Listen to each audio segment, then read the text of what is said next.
Bonjour à tous et bienvenue dans cette nouvelle vidéo. Alors aujourd'hui on est le 20 septembre et ma fille a 1 an, donc voilà, c'est un grand jour pour toute la famille.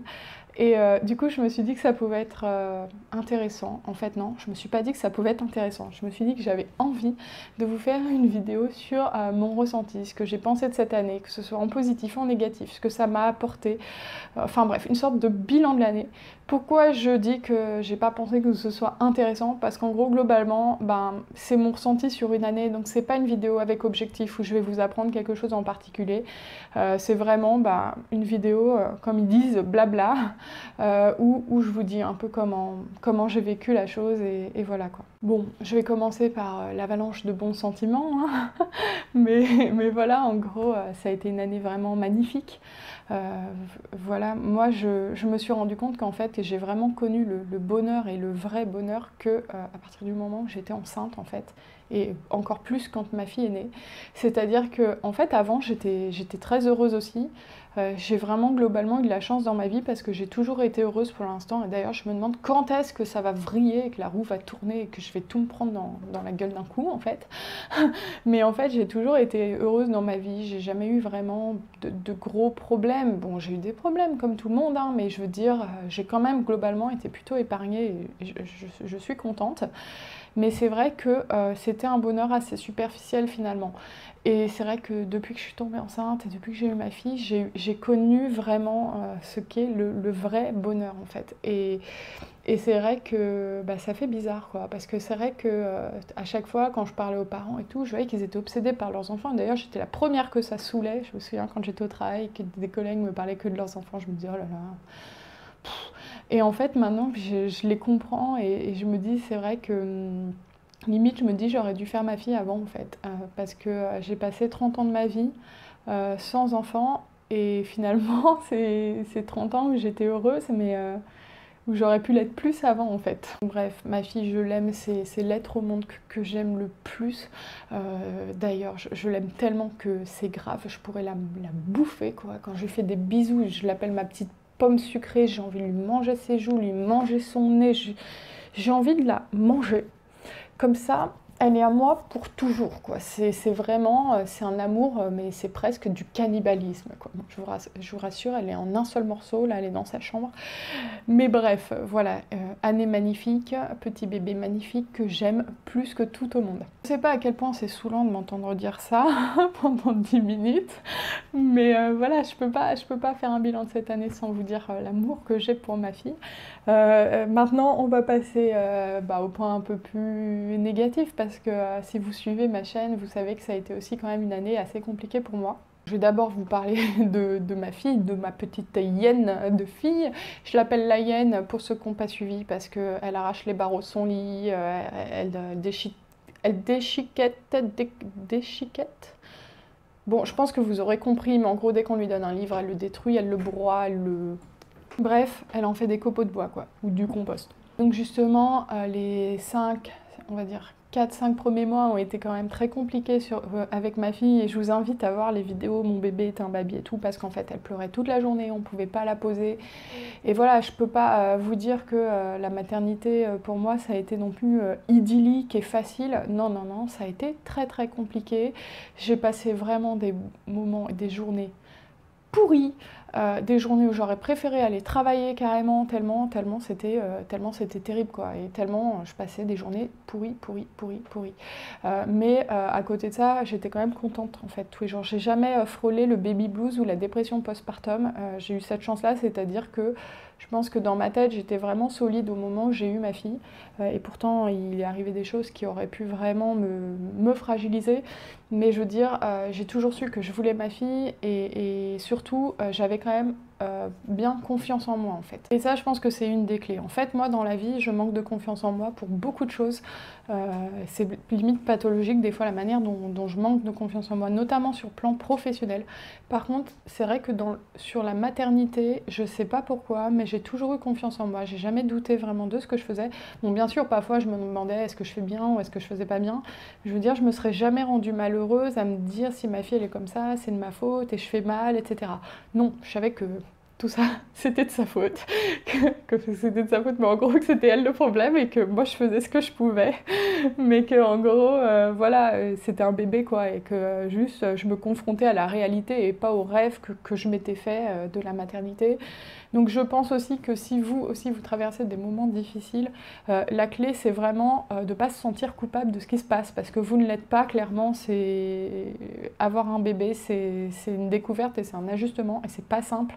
Et donc voilà, pour moi ça a été une année compliquée à ce niveau-là, notamment les 5 premiers mois, parce que je me suis rendu compte qu'elle avait des besoins énormes, des besoins intenses, et que c'était beaucoup plus que ce que j'avais imaginé, mais je veux dire, c'est pas pour autant que j'étais malheureuse à l'époque. Ça a été difficile, c'est clair, mais c'est tout quoi. Je peux pas revenir sur cette année sans parler de mon licenciement, parce que en gros, je me suis fait licencier pendant le congé maternité. Pour ceux qui savent pas, je l'ai dit plusieurs fois dans des vidéos, mais je peux pas faire un bilan de cette année sans parler de ça, parce que pour moi, ça restera toujours un épisode qui sera très lié à la première année de ma fille.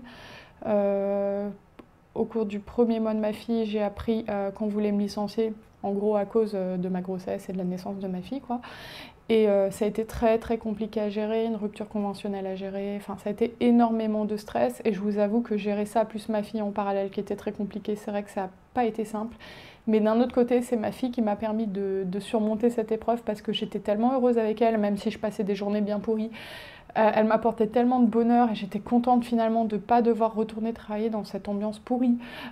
J'étais tellement contente de profiter d'elle et j'avais tellement ce bonheur énorme que ça m'a permis de passer peut-être l'étape la plus difficile de ma vie en fait. Parce que comme je vous ai dit, j'ai été plutôt épargnée dans ma vie. J'ai pas connu de deuil, j'ai pas connu pour l'instant de gros malheurs, de grosses ruptures, voilà, j'ai pas connu vraiment de gros malheurs. Donc un licenciement, c'est un gros choc dans une vie. On assimile ça. J'ai lu quelque part que dans la vie, il y a 3 gros chocs. Il y a les deuils, les divorces et les licenciements.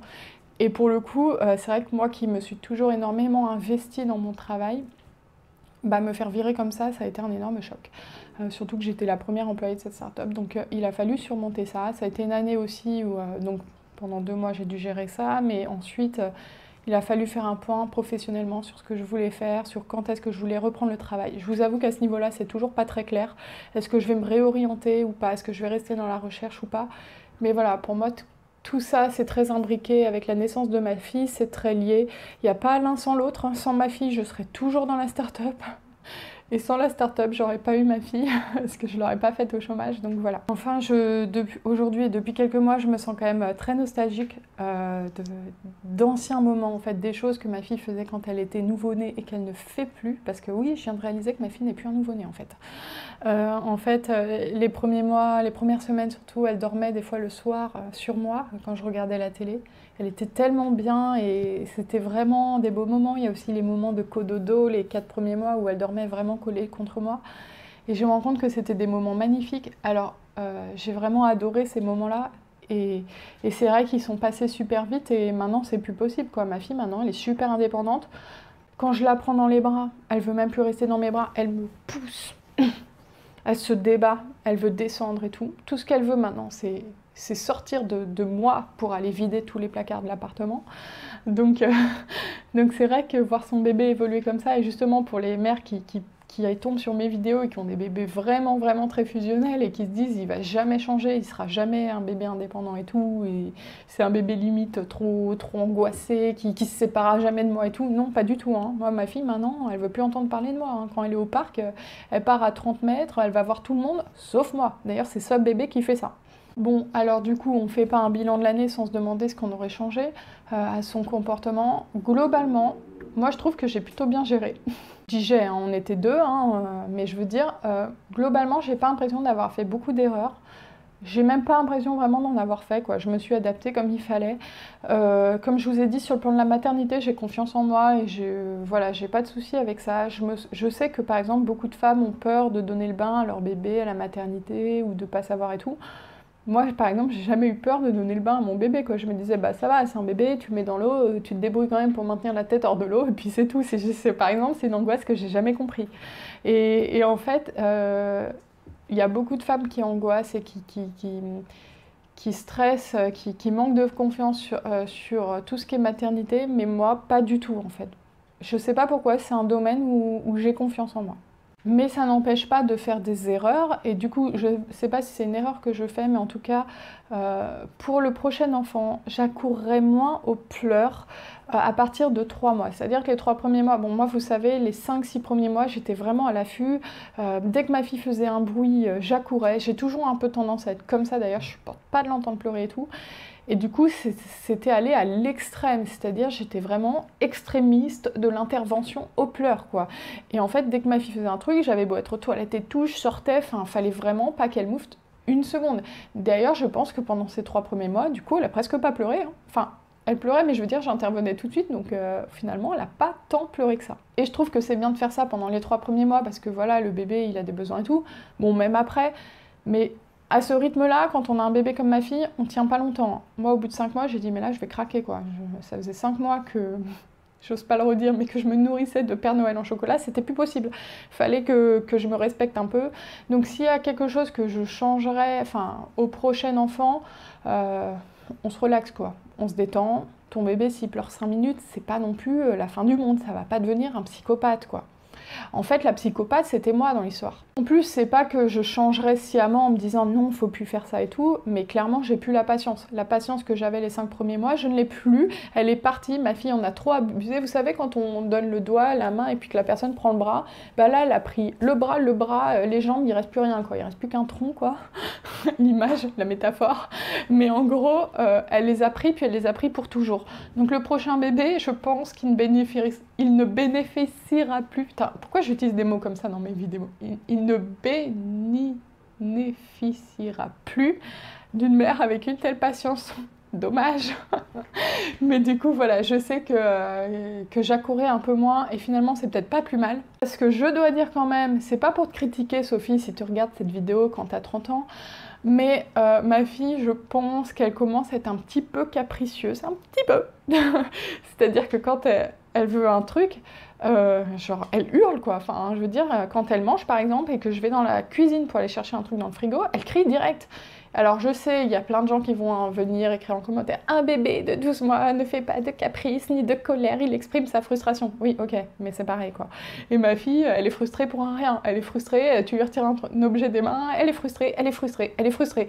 Et du coup, je me rends compte que cette attitude à courir au moindre pleur, même encore maintenant, bon, je me calme un peu, hein, là maintenant j'essaie de resserrer la vis, bah, ça en fait quand même une petite fille qui sait bien ce qu'elle veut, qui sait bien comment l'obtenir en criant. Et d'ailleurs, elle parle pas du tout, elle fait pas de mots ni quoi que ce soit, mais pourquoi? Le cri est tellement plus efficace, elle a pas besoin. Moi, ma fille, jusqu'à 15 ans, elle va hurler pour avoir un truc. Donc voilà, globalement, c'est à peu près la seule chose que je changerais, c'est ma relation vis-à-vis des pleurs, la manière dont je réagis aux pleurs, même si je sais que c'est quand même des bons conseils, hein, de ne pas laisser pleurer un bébé, je ne remets pas en question ça, mais voilà, s'il y avait un truc que je changerais, c'est ça. Bon bah voilà, j'espère que cette vidéo vous a plu, je suis en train de plus assumer ce que j'ai fait. Si c'est le cas, n'hésitez pas à la liker. Si vous me trouvez ridicule, n'hésitez pas à la liker aussi et à vous abonner. Et je vous dis à bientôt pour une prochaine vidéo.